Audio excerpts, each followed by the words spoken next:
And and there's various kinds of things floating around about it. Can you just shed some light on what essentially, is there something like a dark arts or what? Essentially, is there something like a dark arts or what? Most of the existence is dark art. Light is only a small happening in this existence, isn't it? Isn't most of the existence dark?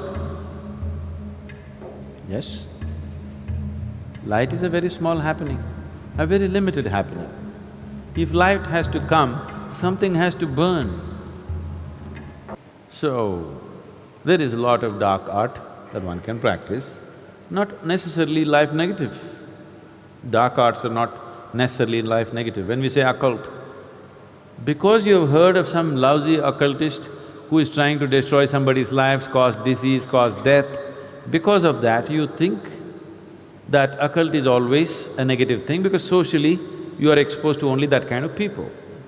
But occult is also of the highest order. Shiva is an occultist. Every guru is an occultist, okay? Right now I initiate you to Shambhavi, it's an occult. Otherwise, how would it work? Occult means a certain capability. It's a certain technology. Right now I can pull out my cell phone and speak to somebody in another part of the world. This is a technology. Suppose without the cell phone, right now if I speak to somebody in United States just like this is occult. So technology is not very different from occult. You are using different kinds of material, but it's actually the same thing. When modern technology was not there, occult was extremely relevant. But today, occult's relevance is receding as modern technology progresses. First, let's understand this. The word Tantra means a technique or a technology. But because the Tantra that you're hearing of is a rebound from the American coast, you think Tantra means unbridled promiscuity. No, Tantra means extreme discipline. It's not unbridled promiscuity, it's extreme discipline. Learning to use your body and your mind like you would use some other outside instrument. Like how you would use your computer or a screwdriver. Like that, you learn to use your body and your mind. It takes enormous discipline, not promiscuity, not looseness.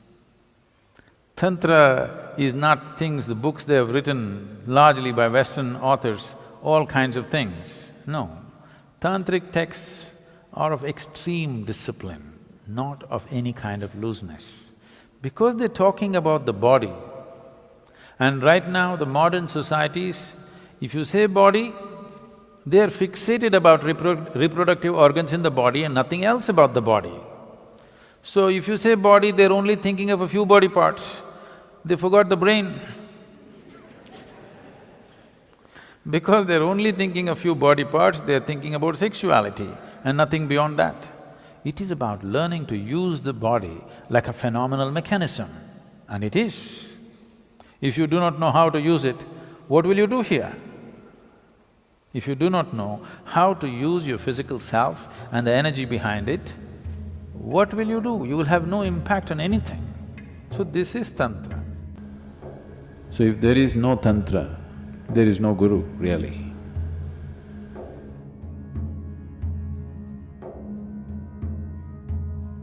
Because Guru means you have to roll up your sleeves and it's a mechanic's job. You got to fix things. To fix things, you must know what's what. You must have some technology in your hand, and that is Tantra. Is there Tantra in Isha? Very much. All across the board, various kinds. But the significance of yoga is that it is not ritualistic. There are two dimensions of Tantra. One is you use outside material and stuff to do things, which is ritualistic in nature. The yogic Tantra is such that you use only your physical body and the energy system. You don't need any other material. So these two loosely have been classified as right-hand path and left-hand path. Left-hand path use outside material, right-hand path does not use any material, just uses the body itself. Largely, this is yogic tantra, largely just what we do within ourselves. This is a tremendous gift that Agastya Muni offered, that he established a tantric process 100% rooted in the body, nothing outside. Not one grain of rice or sand is being used to perform all the different dimensions of tantra, everything internalized within the system. This is his gift to us. This is one of the greatest things. In terms of human mechanism, this is one of the greatest things that's been ever offered to us from any source. This is his offering.